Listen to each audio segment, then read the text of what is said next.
తిరుమల తిరుపతి దేవస్థానం chairman BR Naidu మార్పు ఖాయమైందా? ఇప్పుడు ఇదే చర్చ ఇటు తెలుగుదేశం పార్టీలో, అటు టీటీడీలో కూడా జోరుగా జరుగుతోంది. తిరుమల తిరుపతి దేవస్థానం పాలక మండలి చైర్మన్గా 2024 నవంబర్ 5న టీవీ5 న్యూస్ ఛానల్ అధినేత బొలినేని రాజగోపాల్ నాయుడు బాధ్యతలు చేపట్టారు. వైసీపీ అధికారంలో ఉన్న 5 ఏళ్ల పాటు తెలుగుదేశం పార్టీకి అనుకూలంగా విస్తృత ప్రచారం చేశారనే కారణంతోనే బిఆర్ నాయుడుకు టీటీడీ చైర్మన్ పదవి వచ్చింది అనేది అందరికీ తెలిసిన విషయమే. ఈ పదవి సరిగ్గా 2 ఏళ్ల పాటు ఉండేలా ప్రభుత్వం ఉత్తర్వులు జారీ చేసింది. అయితే తాజాగా ఏడాదిన్నరకే నాయుడుపై వేటు ఖాయమనే మాట ఇప్పుడు పొలిటికల్ సర్కిల్స్లో బాగా వినిపిస్తోంది. టీటీడీ చైర్మన్గా బిఆర్ నాయుడు పనితీరుపై ముఖ్యమంత్రి చంద్రబాబు నాయుడు తొలి నుంచి ఆగ్రహంతో ఉన్నారనే మాట బాగా వినిపిస్తోంది. బిఆర్ నాయుడు పదవి బాధ్యతలు చేపట్టిన వెంటనే వచ్చిన వైకుంఠ ఏకాదశి పండుగ జరిగింది. ఆ టికెట్ల కేటాయింపు సమయంలో తిరుపతిలో తొక్కిసలాట జరిగింది. అప్పుడు 8 మంది భక్తులు మృతి చెందారు. సుమారు 20 మంది భక్తులు తీవ్రంగా గాయపడ్డారు. అందుకు బోర్డు సభ్యుల నిర్లక్ష్యమే కారణమని అప్పట్లో వైసీపీ నేతలు పెద్ద ఎత్తున విమర్శలు చేశారు.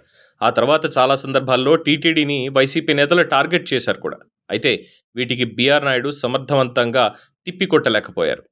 చివరికి బిఆర్ నాయుడు ఒక మహిళతో సన్నిహితంగా ఉన్నారు అంటూ కొన్ని వీడియోలను వైసీపీ నేతలు సోషల్ మీడియాలో విడుదల చేశారు.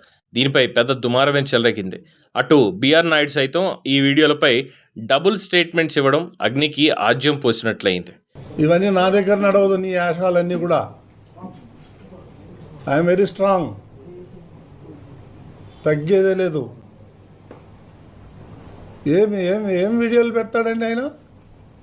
ఇప్పుడు ఏదైతే వీడియోలు పెట్టాడు, ముందు అవి ఏఐ వీడియోలు అన్నారు. ఆ తర్వాత తనని ఇబ్బంది పెట్టేందుకు ఏఐ ద్వారా వీడియోలు రిలీజ్ చేశారని, అలా చేసిన వారిపై చట్టపరమైనటువంటి చర్యలు తీసుకుంటానని వార్నింగ్ ఇచ్చారు. ఆ తర్వాత ఆ మహిళ కుటుంబంతో తమ కుటుంబానికి 30 ఏళ్లుగా సన్నిహిత సంబంధాలు ఉన్నాయని, ఆ వీడియోలో తప్పేం జరగలేదు అంటూ సర్ది చెప్పుకునే వ్యాఖ్యలు చేశారు. ఇవే పెద్ద దుమారం లేపాయి. బిఆర్ నాయుడు తీరుపై చంద్రబాబు గుర్రుగా ఉన్నారనేది టీడీపీ నేతల మాట. అందుకే ఇటీవల ఆయన తిరుమల పర్యటనలో కూడా బిఆర్ నాయుడును కాస్త దూరం పెట్టారనే ప్రచారం జరిగింది. తిరుమలలో సీఎం నిర్వహించిన రివ్యూ మీటింగ్కి కూడా బిఆర్ నాయుడు దూరంగా ఉన్నారు.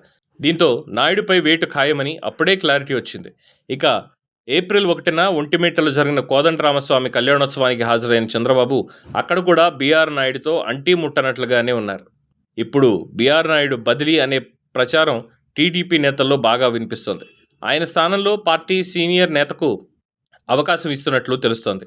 బిఆర్ నాయుడు స్థానంలో పార్టీ సీనియర్ నేత మాజీ మంత్రి కిమిడి కళా వెంకట్రావును టీటీడీ చైర్మన్ చేస్తున్నట్లు సమాచారం.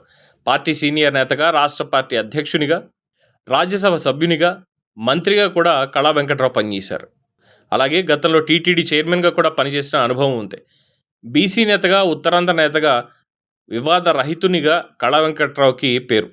ఆయనకి మంత్రివర్గంలో తప్పనిసరిగా చోటు ఇవ్వాల్సి ఉంది. అయితే యువతకు అవకాశం ఇవ్వాలనే కారణంతో ఆయన్ను పక్కన పెట్టారు. దీంతో ఆయనకు టీటీడీ చైర్మన్ పదవి ఇస్తే బెటర్ అనేది చంద్రబాబు నాయుడు ఆలోచన అనేది తెలుస్తోంది. బీసీ కాపు నేతగా కళా వెంకట్రావుకు అవకాశం వస్తే ఎలాంటి ఇబ్బందులు ఉండవు అని చెప్పి పార్టీ నేతలు వ్యాఖ్యానిస్తున్నారు.